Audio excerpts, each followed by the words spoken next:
and welcome to this ET Now special. I'm Nayantara Rai, working from home.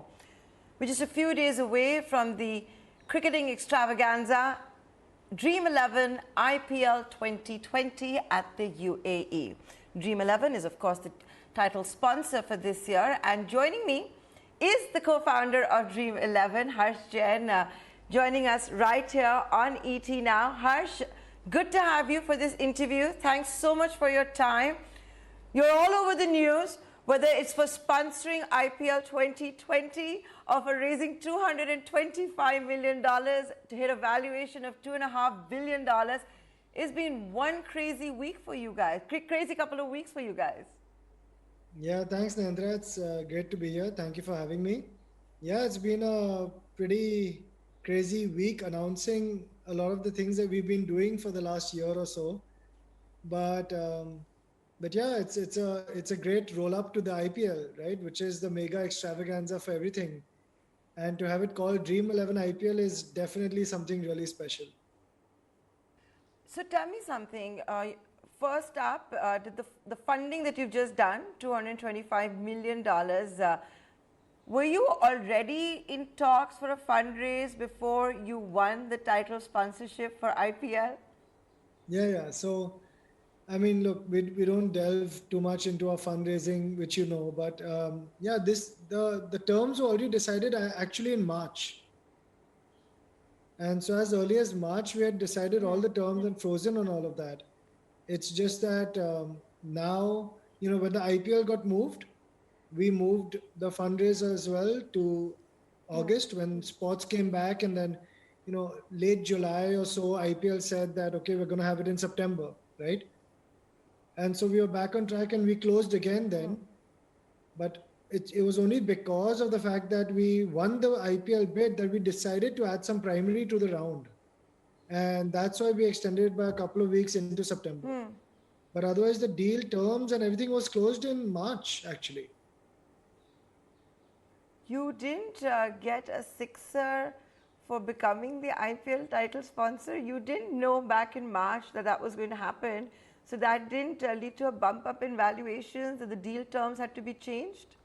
No, not yet. Right now, there's only, it's right now, so far, it's only expenses, right?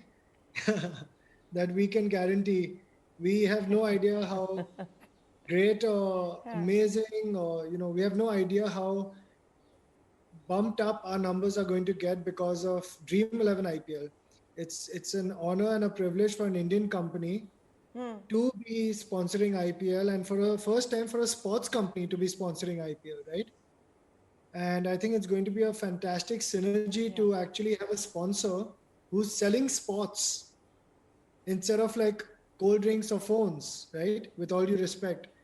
Um, the sponsor selling sports just adds an ultimate amount of synergy to the sports activity itself. And so it'll be very interesting to see how it goes. But no, the deal terms were closed in March and we honored those commitments. So you're saying you don't know how much of a bump up you're going to get. It's an honor to sponsor the IPL. It's the first time a sports company is doing it. Earlier, it has been a real estate developer, DLF, and of course, Vivo, who you've taken over for 1 year. And Pepsi. I'm sure you have the game plan of how you can actually maximize this. You don't have to tell me a lot of it if you don't want to, but give us some idea of what this sponsorship is going to mean for Dream 11 and what it's also going to mean for the industry at large, for fantasy sports at large. Sure. Look, I think there's a lot of IPL is like arguably the world's largest sports property in the time frame that it has, right? In a matter of 7 weeks, it is the most phenomenal sports property to happen in that time frame. And for India, it's the largest sports activity. No, there's no question about it. And so associating with the IPL adds a huge amount of credibility as a title sponsor, right?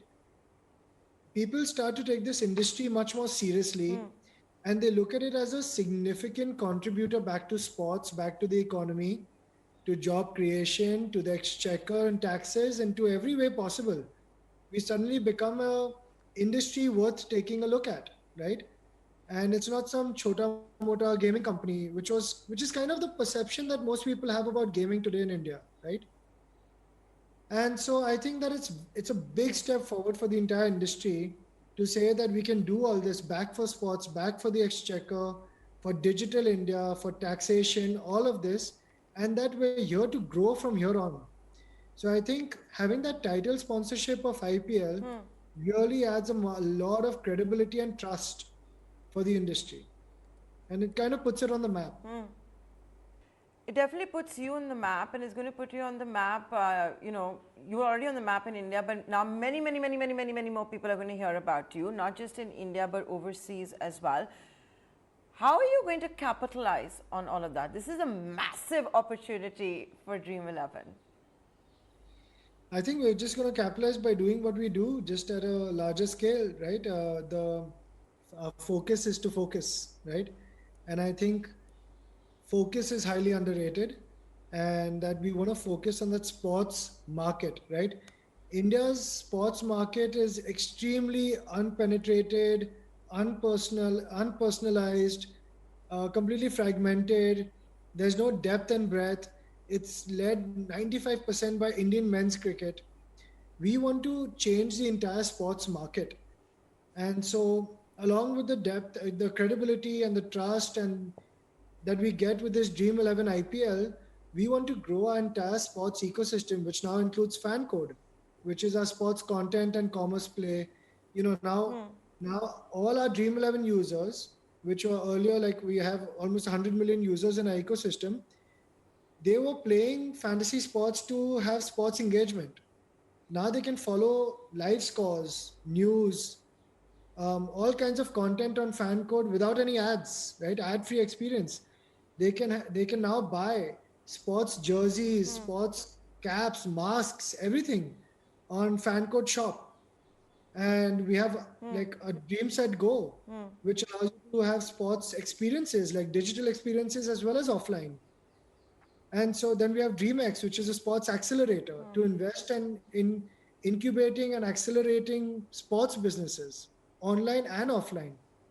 So the whole idea is that all these things finally leading to Dream Sports Foundation as well, giving back to sports and CSR in a big way. This puts us up on a platform which allows us to grow the entire sports ecosystem in India, not just fantasy sports. And so, to answer your question, just, with all of Correct. this, with everything going up, we plan, a rising tide lifts all boats, right? And we want this rising tide to lift the entire sports ecosystem in India. What kind of engagements are you planning? Because every sponsor is planning those virtual engagements, right? So, what is Dream 11's plan? Yeah, so I think a lot of sponsors plan sports engagement because they're not a sports company, right? So every sponsor plans something to do with sports to engage sports fans, and I think that's a big difference. As a sports engagement company, by definition, our product itself is sports engagement. And so the only thing that we're selling is usage of our product. And along with that comes all the sports engagement, commerce, content, everything that you need for every sports fan. So the only answer to your question is that what we're planning to do different for IPL is just scale up much more. Now there is Dream 11 IPL. We expect a lot more people to go and search what is Dream 11, right? So we need to do a better job of educating people, a better Yeah. onboarding experience on what is fantasy sports, how do you play fantasy sports, right? So just walking India through the experience. We've got 82 million users so far. I think we should look at adding maybe 30 to 40 more million users by the end of the year. After you won the title sponsorship, have you done any data analytics? Did you see higher traffic? Was there a sudden surge? No, I think it's too early to tell. Um, I think the data surge will doesn't show. It's very noisy, right? So there's no way you can attribute it to the actual conversion funnel of Dream 11, and to have users coming here, registering, playing, creating a team. I think the real surge will happen in the first week of IPL when people see, because even though it was all over the news, not many people would actually go and type like what is Dream 11. They know that okay, there's some company that sponsored IPL, but when they see us all over the place, the first week of IPL itself, I'm hoping a lot more people would then start searching for Dream 11. There was definitely a surge in the number of searches though in that week. Harsh, what I find very interesting and something you just touched upon, that you're not just in the business of fantasy games, and perhaps that's what you're most famous for and what Dream 11 is most famous for, but you're doing a lot of other things, for example, incubating esports. Tell us a bit about that. So yeah, we're not incubating esports. We have a sports incubator, which looks at anything to do with sports, right? So whether it be sports analytics, sports hardware, Internet of Things, esports becomes part of that because it's part of sports ecosystem. Sports gaming, it can be anything to do with sports, right? And there's so much to do with sports that hasn't been touched upon in India because the entire sports ecosystem has been built on the advertising funnel. And so everything's been about advertising dollars, advertising money, powering everything in sports in India and all the revenue coming from there. I think we're one of the first companies that's been able to have a zero ad, complete ad free experience in our ecosystem and power our revenue through transactions with loyal users, loyal sports fans agreeing to pay for good value. And so I think that's been Okay. a bit of a Yeah. flipping the whole industry model a bit. And the reason we're well known for Dreamland is because we spent 10 years, now 12 years doing that, but 10 years exclusively working on Dream 11. And in the last couple of years, we've started all the things that you hear about right now. So, the thing is that of late, you of course have seen online gaming, for example, becoming the buzzword. Esports has become a buzzword. And it is picking up. You've got, for example, Reliance Geo talking about gaming as well. It's obviously a massive market. Can you help us understand just how big it is and where you stand in it? I think gaming is it's $1 trillion market, right? Globally. And in India, as I think Mukesh Ambani very well said I think in his conversation with Satya Nadella, that gaming will be larger than Bollywood and I think e-commerce or something put together, right? And he's very right. Gaming has this huge opportunity to become a very large industry, but unfortunately, no one's been able to crack that revenue model for gaming, which is honestly holding it all back. Because if you're not able to build a sustainable business model, then it's only going to be about hype and not about actually sustainable business model being able to put back revenues into growth and continue growing, right? And that's happened everywhere else in the world, but in-app purchases, virtual good payments, all of that is starting to take off in India. I think in the next 5 years, you should see gaming picking up to a large degree in India, but it's not just yet. It's showing a lot of green shoots though. Okay, so it's showing a lot of green shoots. You obviously have, in that sense, what all you do, and I understand fantasy is different. But do you want to explain to our viewers, because I know you struggle with this one also, how fantasy game is not gambling and it is completely different. Sure, look, fantasy sports, the easiest way to explain it is to compare it to the stock market, right? Just like a stock in the stock market, every day you can pick some stocks, right? You can buy them and you can say, look, I've done the research and I can see that the management team, the P&L, the balance sheet, everything that you can analyze on that one company, basis on which you have an expected price for that share, right? And then you go and buy those stocks and say that, look, I believe that this share price is going to go up. And if I'm right, I'll make money. And if I'm wrong, I'll lose money, right? In a very similar way, Yeah. in fantasy sports, you're picking players instead of stocks, and your portfolio is your team. And you're doing the job of a selector, like an Indian national selector, before, or like right now, like a IPL coach will say, okay, Mumbai versus Chennai is the first match, so I'm going to pick 11 players to represent Mumbai.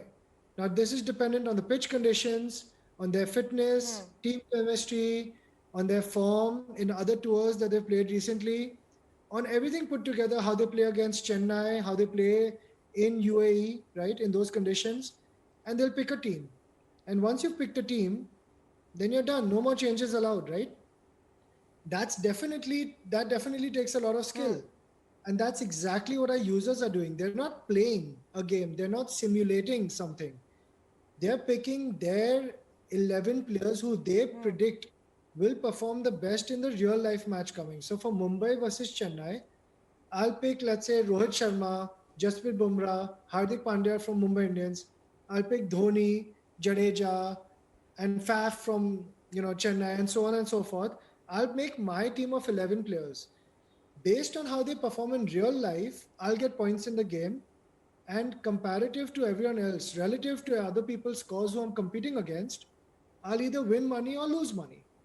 And so the amount of research and analytics and Yeah. insights and knowledge it takes to make a good team, based on all these conditions, determines that it requires more skill than chance, which by Indian law means that you are no longer gambling.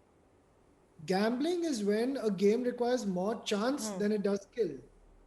So which was someone like those casino games you're talking about, right? And some of the larger players are doing some of these under the garb of online games of skill, but they have to still prove it in court. But online fantasy sports, the format that we run, which is picking 11 players for cricket for a whole match, right?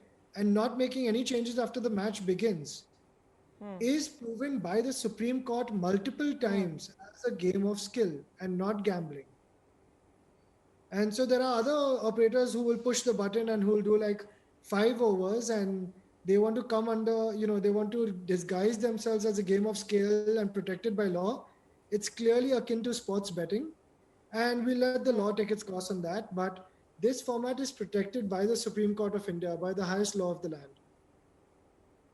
Yeah, game of skill has definitely been recognized by the Supreme Court, and the various high courts are now looking into this when states have gone ahead and come out with certain policies. Look what happened, for example, in Telangana, Andhra Pradesh recently. I'm sure it's only a matter of time before we'll see a writ petition. I don't want to get into that part with you, though, Harsh. But when I told my team and my office that we were getting Dream 11, I think one of the biggest, most popular questions I was asked internally, can you please ask him how the weightage for players are done?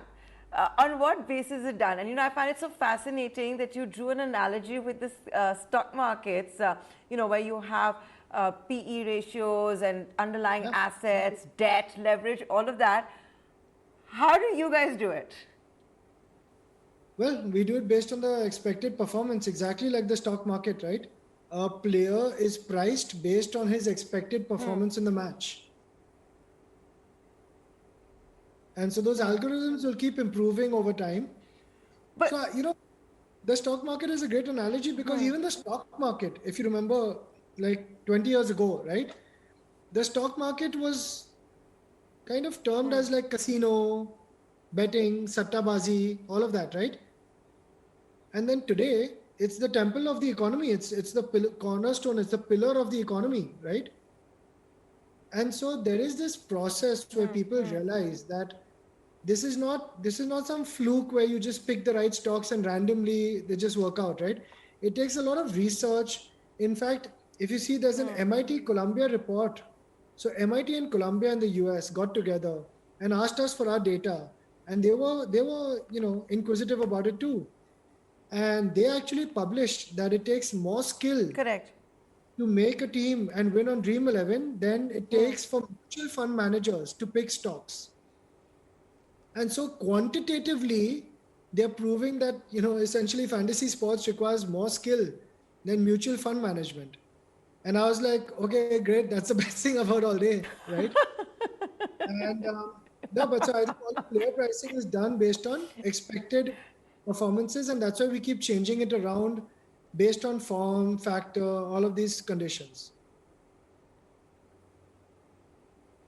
But Harsh, is it also not based on demand for a player? Like, since you're drawing the analogy for for the stock market, you do see the share price of a stock going up when there's greater demand for it.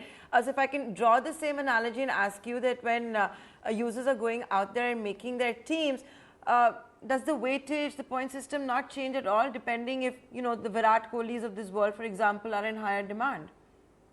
Yeah, it's a great question. But no, that doesn't happen because here there's a slight difference. Everyone has 100 credit purse, right? And so we want it to be a level playing field, whether you come like 5 minutes before the match or 5 hours before the match or 5 days before the match. So if it was based on demand and supply, player prices would fluctuate so much. And then what would happen is that different players at different points of time could make better teams because the credits are equal. It's the same reason why, like an IPL auction, you don't have dynamic price changes there, right? It's all flat. So once a player's in for an auction, auction Yeah. can go up and down, but the base price stays the same. It's not like if some players get sold for a higher amount, one other player can come and say, "Wait, I want to change my base price now, right? Or I want to reduce my base price." That's all Correct, predetermined yeah. before the auction begins because everyone has the same purse, which is different from the stock market, right? Because everyone there has a different purse.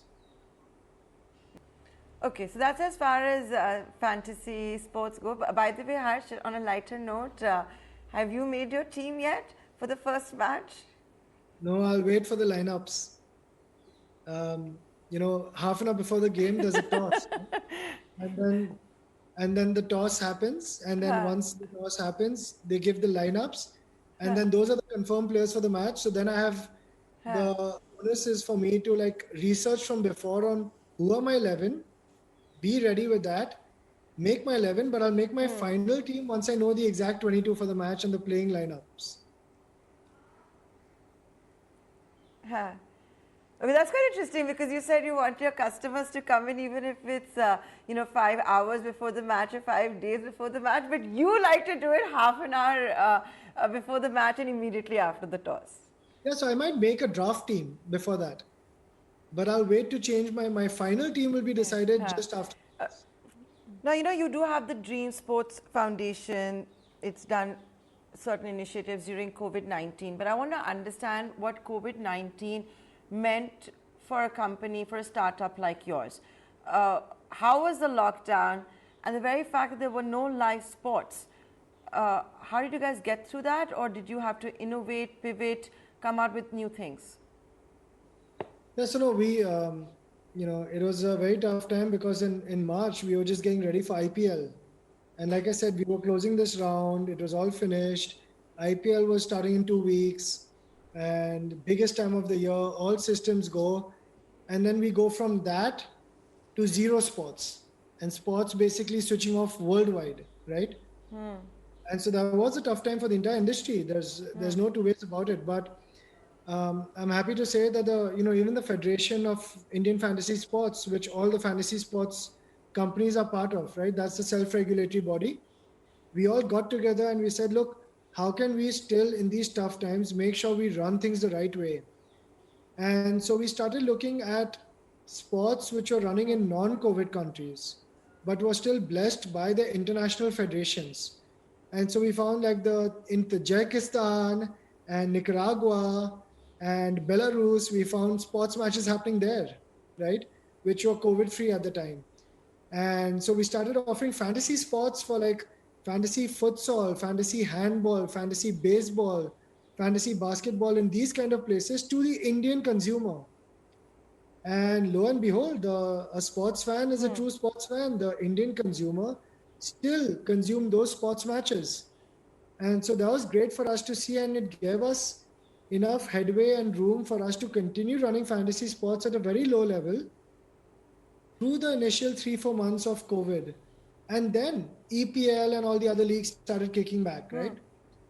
And so it was a very tough time, but I think thanks Yeah, to our yeah, local yeah. consumer sports base in India, even being supportive of like following international sports in countries they haven't heard of, it helped us navigate those waters and help the industry come out stronger than ever before. Other popular question I was asked to ask you since you're here on ET now, will we see the prize pool for the contest going up? Actually, right now, it just went live. So our first Yeah. contest is, I think, pay 49 rupees, and the total prize pool is 15 crores for the first match. And the first winner wins 1 crore.